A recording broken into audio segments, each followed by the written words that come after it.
Բարև ընկերներ, ինչպե՞ս եք։ Այսօր սկանդալային բացահայտումներով լի օր է սպասվում։ Կրկին անգամ ցանկանում եմ շնորհակալություն հայտնել աջակցության եւ վստահության համար։ Ընկերներ, վստահեցնում եմ, ես ձեզանից մեկն եմ եւ չեմ ցանկանում, որ մենք շարունակենք այս կերպ մեր երկրում ապրել։ Վստահ եմ, որ շատերդ շատ հարցերում կաշկանդված եք, բայց վստահեցնում եմ, որ միասին կարող ենք ամեն ինչ։ Նախ տեղեկացնեմ, որ բոլորիդ նամակները կարդում եմ, եւ եթե չեմ պատասխանում, խնդրում եմ ներողամիտ լինել։ Նամակները այնքան շատ են, որ ֆիզիկապես չենք հասցնում, բայց վստահեցնում եմ, բոլորիդ նամակներին անդրադառնալու եմ։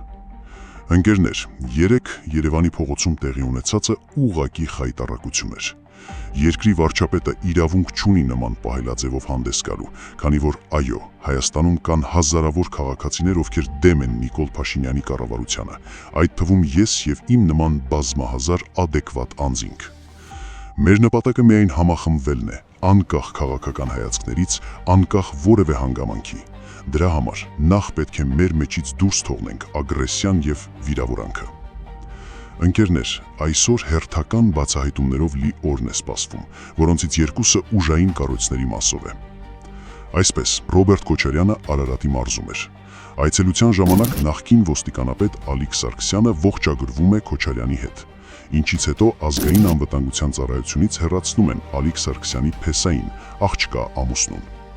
Իդեպ ընկերներ, փեսան Վաղինակը ԱԱՑ-ում բաժնի պետ էր, սակայն տարակուսելին այն է, որ մինչ օրս նույն կառույցում աշխատում է Միհրան Գարբուզյանը, ով հանդիսանում է տնտեսական անվտանգության եւ կոռուպցիայի հակազդման գլխավոր վարչության պետը, համատեղության կարգով Սերժ Սարգսյանի փեսայի, բայց ոչ Միշիկի, մյուսի ընկերը։ Նաև Միհրանը հանդիսանում է Արթուր Վանեցյանի կադրը ազգային անվտանգության ծառայությունում, Էրեբունիում որպես օպեր է եղել։ Ընկերներ, բնավ Քոչարյանի աջակից չեմ եւ երբևէ չեմ դառնալու, սակայն սա հերթական քաղաքական պատվերն է եւ քաղաքական հաշվեհարդարը։ Որոշ ժամանակ առաջ խոսել էի պետական եկամուտների կոմիտեի մաքսանեղության դեմ պայքարի վարչության պետի տեղակալ Բաբկեն Կարախանյանի մասին, որ հակակոռուպցիոն կոմիտեն ձերբակալել, ապա ազատ է արձակել։ Ինձ նոր մանրամասներ է հայտնի դարձել, որը վրիպել է հակակոռուպցիոն կոմիտեի կիսասուր աչքից։ Կոմիտեի ղեկավար Արթուր Նահապետյան, բարև ձեզ, ինչպե՞ս եք, պարոն Նահապետյան։ Երբ ձեր կառույցը մտել էր Բաբոյի առանձնատուն խուզարկության, որևէ բան չէր հայտնաբերել, չէ՞։ Անգամ իրենք իրոջ բնակարանում էիք խուզարկություն արել, որտեղ եւս որևէ բան չէիք գտել։ Արտաշի բնակարանի մասին է խոսքը։ Իդեպ, պարոն Նահապետյան, ասում են Արտաշի տիկինը դեպքից հետո ահագին գլուխ է գովել, որ ձեզ մոլորեցրել է։ Հույսով եմ ուղղությունը կօգնի ձեզ ձեր քրեական վարույթի շրջանակներում։ Ամեն դեպքում ձեր Գյումրի բազմաբնակարան շենքում ունեցած բնակարանի դիմացի պարիսպետը եւ տեսախցիկները մի քիչ գրեհիկ են։ Լավ եղեք։ Ընկերներ, իմ տեղեկություններով պարկում եղած գումարը մի քանի միլիոն դոլար է եղել։ Իսկ հիմա հասանք Արարատ մարզ։ Բազմաթիվ տեղեկություններ եմ ստացել, որ Արարատում Արամ Զավենի Սարգսյանը ժամանակին բազմաթիվ ապօրինություններ է թույլ տվել։ Անգամ փաստաթղթեր եմ ստացել, բայց քանի որ սույն Արամ Սարգսյանը նաև հանդիսանում է թեկնածու, այսօր կանդրադառնամ նրա ոչ նորմալ քաղաքական վարքագծին։ Տեղեկություններ եմ ստացել, որ ունենալով Երևանում կոալիցիոն հուշագիր իշխող ուժի հետ, որոշ դպրոցներում, որտեղ ունի տնօրեններ, վարչական ռեսուրս է կիրառում քվեներ ստանալու համար։ Կա կոնկրետ տեղեկատվություն դպրոցի եւ տնօրենի մասով, ով նաեւ նույն Զավենիչի թեկնածուն է։ Քանի որ գրավոր դիմել ենք կրթության նախարարին, ապա 2 օր անց չստանալով պատասխան կհրապարակենք բոլոր փաստերը։ Իդեպ, քանի որ խոսեցինք Ժաննա Անդրեասյանի մասին, ասեմ, որ կա նաեւ մեկ այլ տեղեկություն դպրոցների հետ կապված։ Տիկին Անդրեասյան, բարև ձեզ, ինչպե՞ս եք։ Կասեք, խնդրում եմ, ինչու է հայ-չինական դպրոցում ուրբաթ օրը հետաձգվելու դասերը։ Ասեմ, որ տեղյակ եմ, որ դա վերջին օրն է, բայց ասում են, որ այդ օրը Նիկոլ Փաշինյանը քանաքեռում քարոզ է անելու եւ երեխաներին տանելու են քարոզի։ Ընկերներ, քանի որ նախընտրական փուլում ենք, ապա մի փոքր տարբերվելու են մեր շփումները։ Ընտրություններից հետո կրկին կսկսենք ավելի շատ շփվել։ Այսօր այսքանը, վաղը կխոսեմ հերթական կոռուպցիոն սկանդալի մասին։ Հարգանքներս, ձեր հայը։ Բարև ընկերներ, ինչպե՞ս եք։ Կարևոր խոսելիք ունեմ ձեզ հետ։ Շնորհակալ եմ աջակցության եւ վստահության համար։ Նախ ցանկանում եմ տեղեկացնել, որ սկսել են իմ կերպարին մոտ նոր կերպարներ ստեղծվել, որոնց հետ որևէ կապ չունեմ եւ չեմ կարող ունենալ։ Սա միակ էջն է, որով մենք միշտ շփման մեջ ենք։ Խնդրում եմ որևէ այլ կերպարի չդիտարկել որպես հայ եւ չուղարկել նամակներ, քանի որ դա վտանգավոր կարող է լինել։ Ընկերներ, խնդրում եմ բաժանորդագրվել նաեւ իմ YouTube-յան ալիքին, որի հեղումը կդնեմ նկարագրության մեջ։ Որոշում եմ կայացրել վերջապես անցնել ուղիղ եթերի ձևաչափին, որը հեռարձակվելու է միայն YouTube-ով, իսկ հետագայում ամբողջական տեսանյութը կտեղադրվի այլ հարթակներում ևս։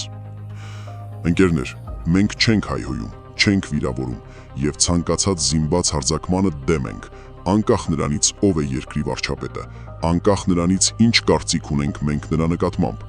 Ցանկացած տեսակի բռնություն, դա բռնություն է հայի դեմ, հետևաբար պետք է բացառել բռնությունը։ Ընկերներ, կրկին բազմաթիվ նամակներ եմ ստացել Արարատի մարզին վերաբերող։ Այս շաբաթը հիմնականում նվիրված է լինելու հենց այդ մարզին։ Խոսելու եմ Նիկոլ Փաշինյանի կոալիցիոն ընկեր Արամ Սարգսյանի ապօրինություններից, Արարատի տխրահռչակ համայնքապետից, Արտաշատի համայնքապետից, Մասիսում տեղի ունեցող որոշ անօրինականություններից։ Նախապես ասել էի, որ խոսելու եմ նաև կուսակցություններից մեկի մասին, սակայն որոշ ճշտումներից հետո նոր կխոսեմ։ Ընկերներ, Արարատի մարզում բազում թալանի հետ զուգահեռ սկսվել է իշխանական ուժի ռեպրեսիաները քաղաքական հակառակորդների նկատմամբ։ Դպրոցների մանկապարտեզների աշխատակիցներին զգուշացվել են, որ քաղաքացիական պայմանագիր կուսակցության օգտին չքվեարկելու դեպքում կկորցնեն աշխատանքը։ Արտաշատի համայնքապետ Կարլեն Մկրտչյան, բարև ձեզ, ինչպե՞ս եք։ Երևի չեք ցանկանա, որ կոպիտ անդրադարձ կատարեմ ձեզ։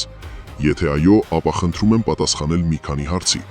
Ինչու եք 2022 թվականին համայնքապետարանից ազատել այն անձանց, ովքեր ձեր քայլելուն չեն միացել։ Պարոն Կարլեն, կասեք դուք ինչով եք տարբերվում նախկիններից, որ մարդկանց ընտրելու իրավունքի վրա բռնանում եք։ Հանգիստ մնացեք, շուտով հեղափոխություն է լինելու, եւ դուք ձեր արած ապօրինությունների համար եւս պատասխան եք տալու, կարող եք չկասկածել։ Արարատի տխրահռչակ համայնքապետ Ասլան, Աստված չանի լավ լինեք, բայց ամեն դեպքում հերիք է մարդկանց ահաբեկեք։ Իդեպ, ձեր հարցը կարծես լուծված է, ընտրություններից հետո ասում են ձերբակալվելու եք։ Ձեր քրեական բեռը մի ավելացրեք, այն էլ բան չի մնացել ապրելու, գոնե մի փոքր հույս պահեք, որ ազատության մեջ կկարողանաք հայտնվել։ Ընկերներ, հիշեք, հունիսի 7-ից հետո հունիսի 8 կա, պետք է առանց ամաչել իրար աչքերի մեջ նայենք։ Դրա համար պետք է ընդամենը հարգանքով մոտենալ անգամ մեր քաղաքական հակառակորդներին։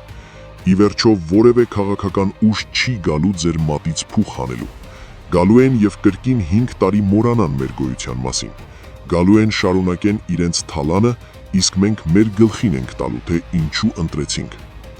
Վստահեցնում եմ, միասին անելու ենք մեր երազած հեղափոխությունը եւ որևէ քաղաքական ուժ դրանում որևէ մասնակցություն չի ունենալու։